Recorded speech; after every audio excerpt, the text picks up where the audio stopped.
మహోన్నతులైన దేవుని ప్రేమను బట్టి మీ అందరి పక్షంగా క్రీస్తు యేసు మూలంగా కలుగుతున్న ప్రేమను బట్టి మీకు వందనాలు తెలియవస్తున్నాము. ప్రియ శ్రోతులకు, ప్రియులరా, అంత్యకాలంలో కలుగుతున్న అపాయములు అనబడుచున్న ఈ అంశం మీద మనం వాక్యాలు ధ్యానిస్తున్నాం. మరి ఇప్పుడు కూడా దేవుని యొక్క వాక్యాన్ని మనం చూసినట్లయితే, ఆయన నీకు సంపూర్ణ బహుమానిచ్చును.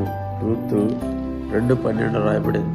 రూతు గ్రంథము 2:12 ఆయన నీకు సంపూర్ణ బహుమానం ఇచ్చును అంటున్నాడు. కాబట్టి ప్రియులరా, ఈ మాట రూతు గ్రంథం 2:12 రాయబడింది. ఎందుకు ఆయన అన్నాడు నీకు సంపూర్ణ బహుమానం నీకు ఇవ్వబడదండి అంటే, బోయాజు యేసుక్రీస్తులాగా సంఘము ఈ యొక్క సునేమిరాలుగా కనబడుతున్నది. కాబట్టి ఈ యొక్క స్థలంలో యేసుక్రీస్తు ప్రభు అంటున్నాడు, నీ యొక్క నడుము కట్టుకునడి, తల యొక్క నడుము కట్టుకునడి, దేవుడిచ్చే సర్వాంగ కవచం తీసుకోమంటున్నాడు. ఎందుకంటే సంపూర్ణులుగా మనం మారాలి. దేవునికి మహిమ కలుగును గాక. ఆయనకు సంపూర్ణ బహుమానం ఇస్తానంటున్నాడు. అంటే మామూలు బహుమానం వేరు, సంపూర్ణ బహుమానమైన వారు. ఆ సంపూర్ణ బహుమానం ఆ మనిషిని ఆత్మను తృప్తిపరుస్తారు.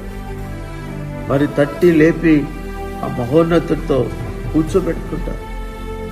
కాబట్టి ఈ సంపూర్ణత మనం రావాలంటే మొదటిగా మారు మనసు కావాలి, రెండవదిగా బాప్తీసం తీసుకోవాలి, మూడవదిగా పరిశుద్ధాత్మ వరం పొందాలి, నాలుగవదిగా ఆయన చిత్తం చేసేవారు ఉండాలి. ఆయన కనికరం కొరకు కనిపెట్టేవారుగా మన జీవితం ఉండాలి.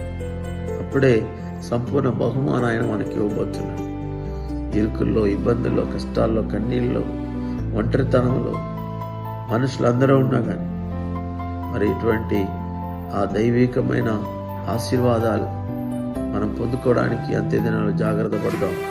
ప్రియులారా, భక్తుడు అంటున్నాడు, పాటల ద్వారా తెలియపరుస్తున్నాడు.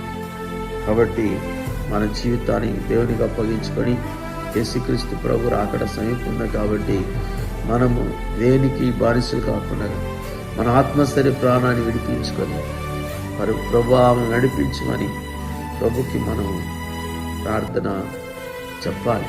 ఆ మహోన్నతుడు మన జీవితంలో సంపూర్ణమైన రక్షణ కలుగజేయడానికి సిద్ధంగా ఉన్నాడు. ఇక్కడ రాయబడింది సంపూర్ణ బహుమానం.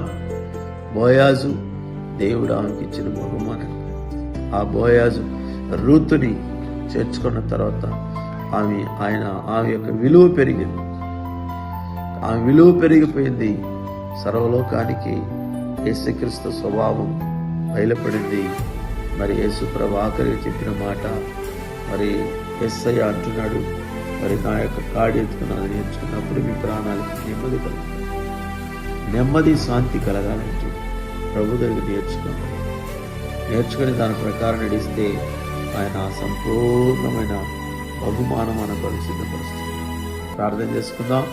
మమ్మల్ని మిక్కిలిగా ప్రేమిస్తున్న ప్రియ పరలోక తండ్రి, సమయంలో కూడా నాయన నీ పాద సన్నిధికి వస్తున్నాము. నాయన నీ కాపుదల దయచేయండి, నీ అభిషేకాన్ని దయచేయండి అయా, నీ మహిమను దయచేయండి ప్రభు.